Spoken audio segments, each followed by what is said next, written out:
Recibo un cordial saludo, estimada licenciada Celi.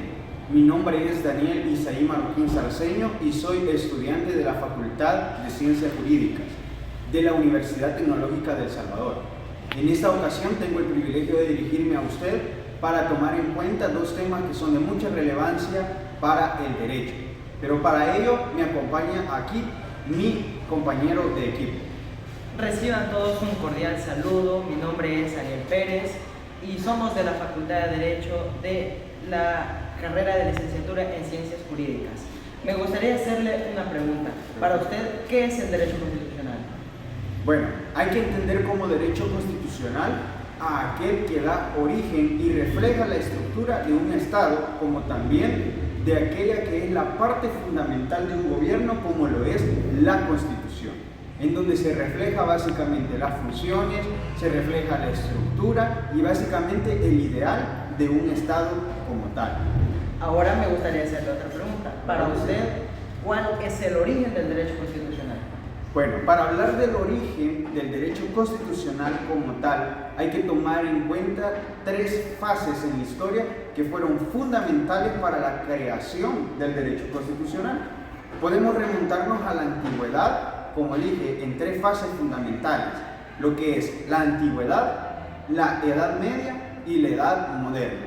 Como primer aspecto podríamos tomar en cuenta que en la antigüedad el derecho constitucional se dio a través de una serie de eventos el cual proporcionaron su origen e igualmente su impulso, ya que el derecho constitucional no es algo que es de hoy o de la actualidad, sino que se remonta allá a los años incluso 500 a.C.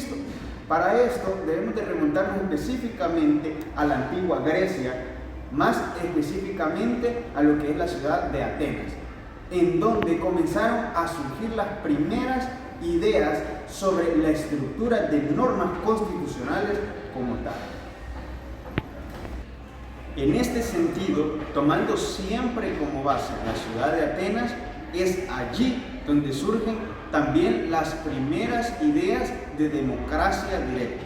En este sentido podemos entender la democracia directa como que, pues podemos tomarlo como aquella participación o aquella incidencia de la voz de los ciudadanos de determinado territorio para tomar decisiones muy importantes dentro de un Estado. Es allí donde surge el derecho constitucional como tal. Lo hemos dicho y recalco, a través de normas constitucionales que se dieron en la antigua Grecia y también de las primeras ideas sobre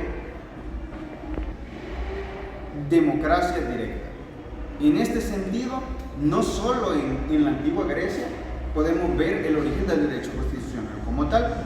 Siempre en esta fase antigua encontramos a otra de las ciudades que fueron muy fundamentales y fueron pilares en la creación y el origen del derecho constitucional como tal. En este sentido, tomamos a la célebre Roma. Es aquí donde se da la creación del primer Senado, en donde tenemos que tener en cuenta que era la fase o el grupo de personas donde eran dirigidas las distintas ideas políticas de un Estado. De esta forma, un grupo de personas decidía y de manera democrática tomaba en cuenta temas de mucha relevancia para la sociedad de aquel entonces. Es allí entonces, en este sentido, donde podemos comprender que nace la idea principal de un gobierno limitado y controlado por el pueblo. Es allí entonces donde podemos identificar el origen como tal del derecho constitucional y evidenciamos de esta forma que el derecho constitucional no es algo que podemos estudiarlo solo hoy, sino que se remonta incluso a la antigüedad. Podemos tomar en cuenta, por ejemplo, a la ley Solón, en donde toma la participación del pueblo como una idea principal para la sostenibilidad de la democracia de un Estado. En este sentido, entonces, es necesario no solo fundarnos en lo que fue la antigüedad, en el origen y creación del derecho constitucional como tal. Por ello es necesario a través de la historia poder recopilar todos aquellos eventos que dieron origen al derecho constitucional, al cual le hemos dado un concepto. En este sentido podemos remontarnos también a la Edad Media, en donde nace el poder absoluto. En este sentido podemos definir al poder absoluto como aquel poder centralizado en una sola persona. En este caso eran los monarcas, que eran los que controlaban el poder, sin tomar necesariamente la opinión de los ciudadanos, los cuales ellos tenían el gobierno sobre ellos. Ellos ejercían el poder político. De esta forma podemos ver que no existía una democracia como tal. Por ende, el derecho constitucional no era tomado en cuenta. Es allí donde nace un elemento clave para el Estado y en ese entonces para la monarquía, porque es allí donde surge algo llamado la Carta Magna. La Carta Magna en aquel entonces fue algo que revolucionó y cambió básicamente el sistema político de las monarquías absolutas, dando entonces un giro 360 grados al sentido del poder político, estableciendo de esta forma el derecho constitucional en el límite al poder absoluto de aquel entonces. De esta forma se determina la creación por primera vez de la Carta Magna en 1215 en Inglaterra, el cual fue el primer limitante al poder del monarca. En este sentido, hemos dejado atrás lo que es la era antigua, la Edad Media, y ahora vamos a hablar un poco sobre el derecho constitucional en la Edad Moderna. Cuando nos remontamos a la Edad Moderna, nos vamos a los siglos XVII y XVIII. En esta forma podemos tomar en cuenta un evento que cambió totalmente la historia a nivel mundial referente no solo al derecho, sino que también al derecho constitucional como tal. Y en este caso el evento fue la Revolución Francesa en 1688, en donde posteriormente, como bien conocemos y muchos historiadores afirman, en 1689 se da el evento de la Declaración de Derechos, que es donde por primera vez se dieron las limitantes y se establecieron aquellas ideas o aquellos principios de la voz popular, es decir, la participación de la ciudadanía en temas referentes al Estado. Es así como nacen los derechos. De esta forma hemos hablado y profundizado un poco en la historia y el origen del derecho constitucional a través de las distintas épocas de la historia de la humanidad. Ahora me gustaría hacerle una pregunta para finalizar con este tema. Para usted, el derecho constitucional, ¿qué influencia tiene en la actualidad? Mucha. Déjeme decirle, estimada gente que va a ver este video, que el derecho constitucional sigue vigente y es incluso uno de los temas de mucha relevancia, no solo para nuestra República El Salvador, sino que también para muchas naciones del mundo. El derecho constitucional sigue evolucionando, sigue dando mucho trabajo en distintas partes e ideas sobre el Estado. De esta forma podemos decir de que el derecho constitucional se va cada vez adaptando a las necesidades sociales, a las necesidades políticas, económicas e incluso tecnológicas, ya que estamos en la era de la tecnología. Y un Estado como tal va evolucionando a través de lo que es el derecho constitucional, la cual es la base, el origen de aquello que es la cúspide del ordenamiento jurídico de nuestro país, como lo es el estudio de la Constitución. Muchas gracias. Ahora que hemos concluido con la historia del derecho constitucional a nivel mundial, me gustaría hablar con ustedes acerca del derecho constitucional a nivel de El Salvador. Y me gustaría darles un dato muy interesante, y esto es que El Salvador no tenía una constitución directa o como tal una constitución propia, sino que recordemos que El Salvador, el Estado de El Salvador, pertenecía al Estado de España. Entonces, nosotros indirectamente nos regíamos por la constitución de ese momento que tenía España. Luego de la independización de El Salvador en 1821, es cuando nosotros tenemos y adoptamos nuestra propia constitución. Entonces, tenemos que tomar también en cuenta que a lo largo de la historia de El Salvador, las constituciones se han regido por cambios políticos, por organizaciones, por cómo se va a organizar el Estado de El Salvador. En ese sentido, señor Ariel, es muy interesante lo que usted nos ha compartido referente a la historia del derecho constitucional en nuestro país, en nuestra república. Pero yo tengo una pregunta para usted que no sé si nos la pudiera solventar y evacuar en esta ocasión, y es sobre cuántas constituciones ha tenido nuestro país y cuál es la que tenemos actualmente. Bueno, tenemos que tomar en cuenta que a lo largo de la historia del Estado de El Salvador han cursado aproximadamente 13 constituciones y la actual nos rige desde 1983, que tomando en cuenta que esta constitución sigue vigente en la actualidad. Pero me gustaría tocar la primera constitución como tal que hemos tenido en la historia de El Salvador, y esa fue en 1824, cuando esta sentó fundamentalmente las bases de cómo se iba a organizar el Estado, repartiendo los órganos, repartiendo las funciones que cada ministro, que cada organismo iba a tener dentro del Estado para funcionar de una manera correcta.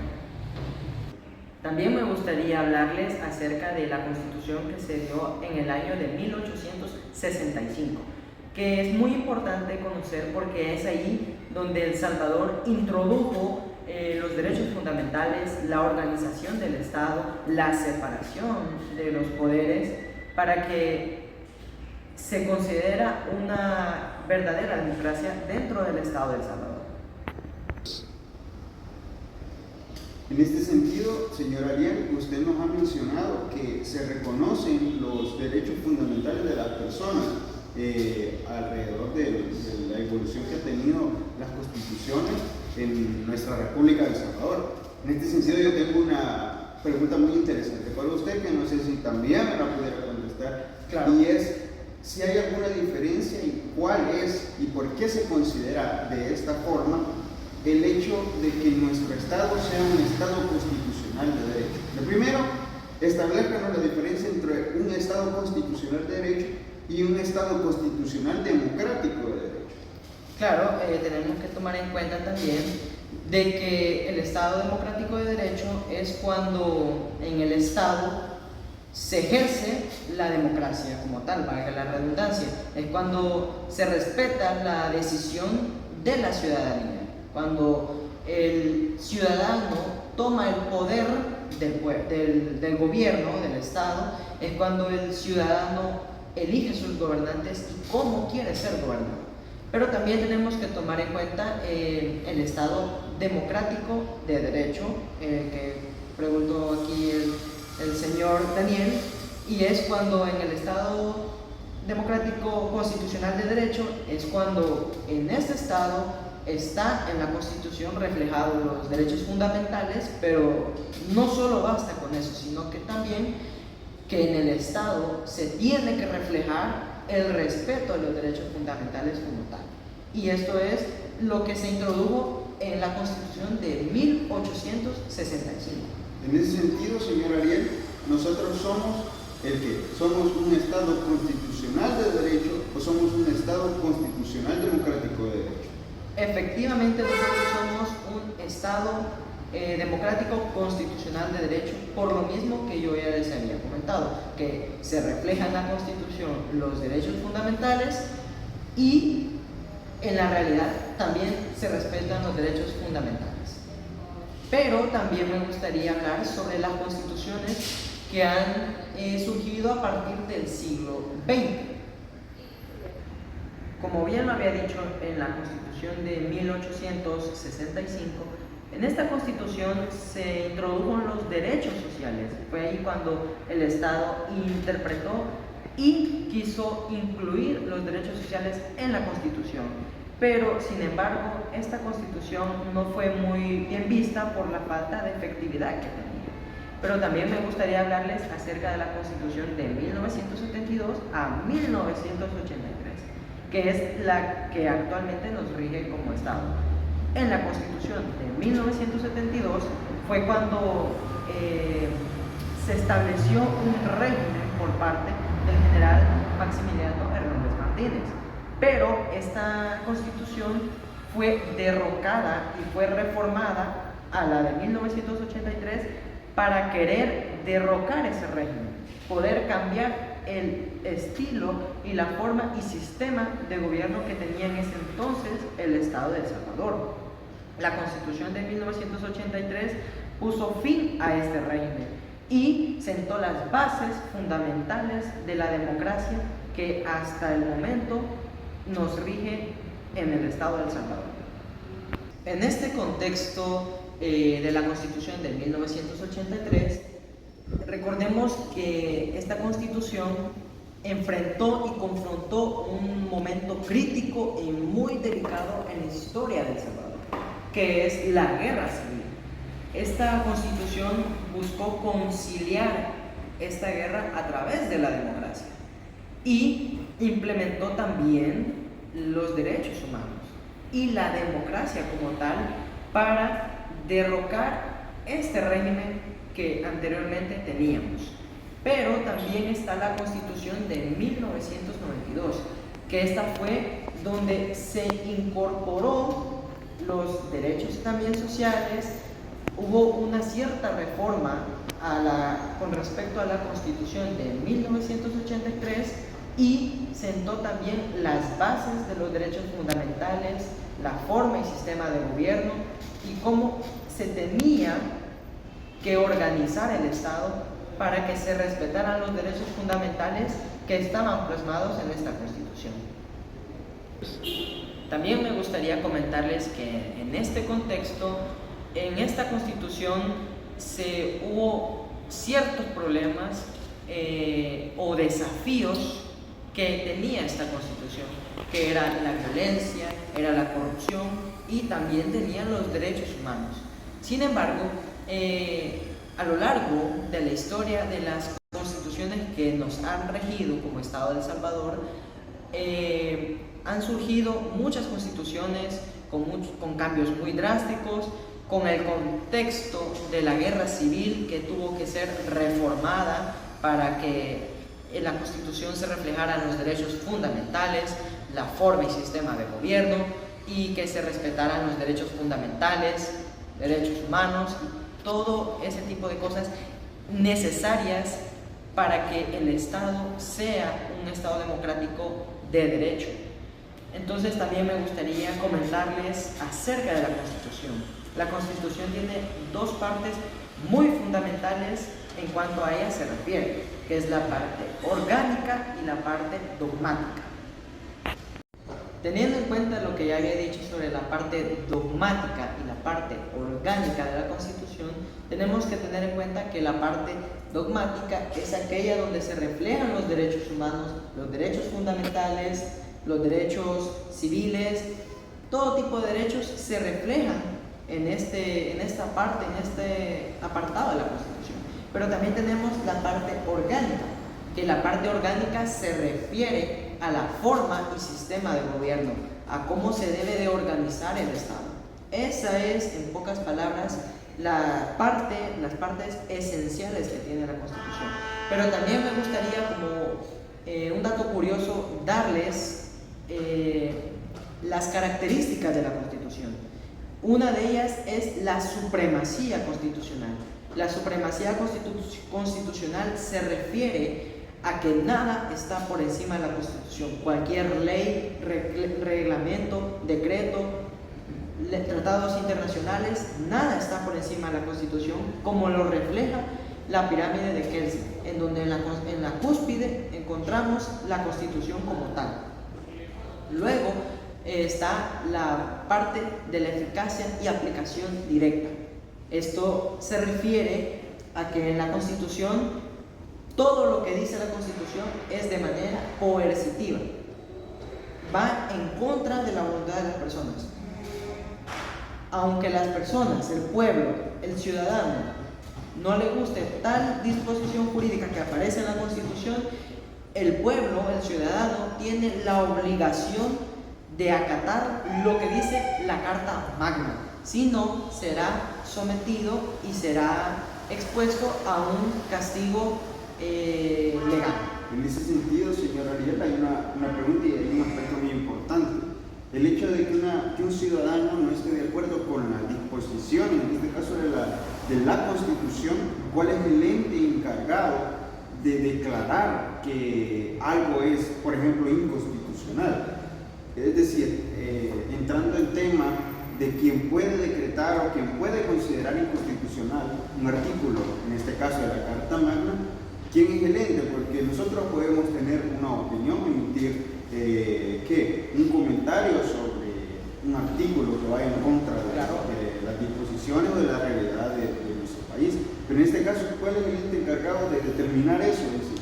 Claro, atendiendo y la pregunta que me hacía el licenciado, tenemos que tomar en cuenta que en la Constitución se pueden hacer interpretaciones. La interpretación que hace la persona natural, puede hacer un abogado, puede ser cualquier ente, puede interpretar a como mejor le parezca alguna disposición que contenga la Constitución.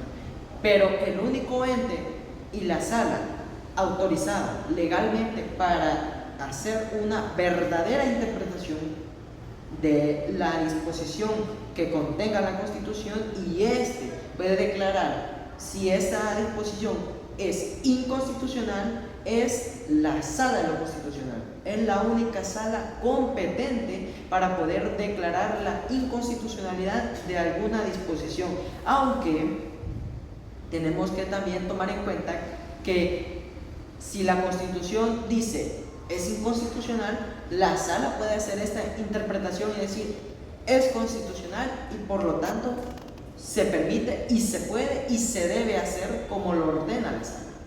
Por ejemplo, me gustaría darles un dato acerca de que en años anteriores, cuando se tenía que acceder al poder era a través de los partidos políticos. Uno tenía que estar a través de afiliados a partidos políticos para ir al poder, para llegar al poder.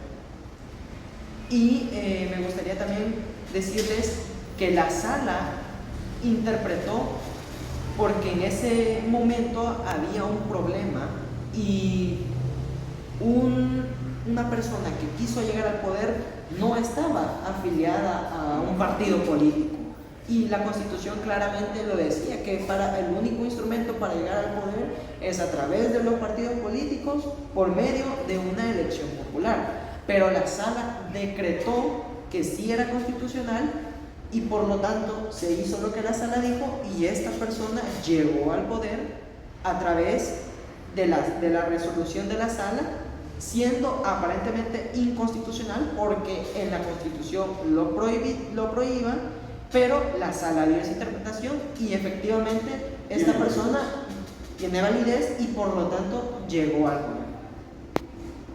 Entonces, para mí, concluimos con este apartado acerca de la historia del derecho constitucional en el Estado de El Salvador. Para mí ha sido un gusto y un privilegio poderme dirigir hacia la audiencia que está viendo este video. Ha sido un honor verdaderamente. Estimada licenciada Zenia, espero que sea de su agrado esta intervención del licenciado Daniel y de mi intervención. Yo me despido. Para mí ha sido un privilegio poder estar aquí con usted y poder explicarles acerca del derecho constitucional tanto a nivel mundial como a nivel nacional. Muchas gracias. Muchas gracias, licenciada.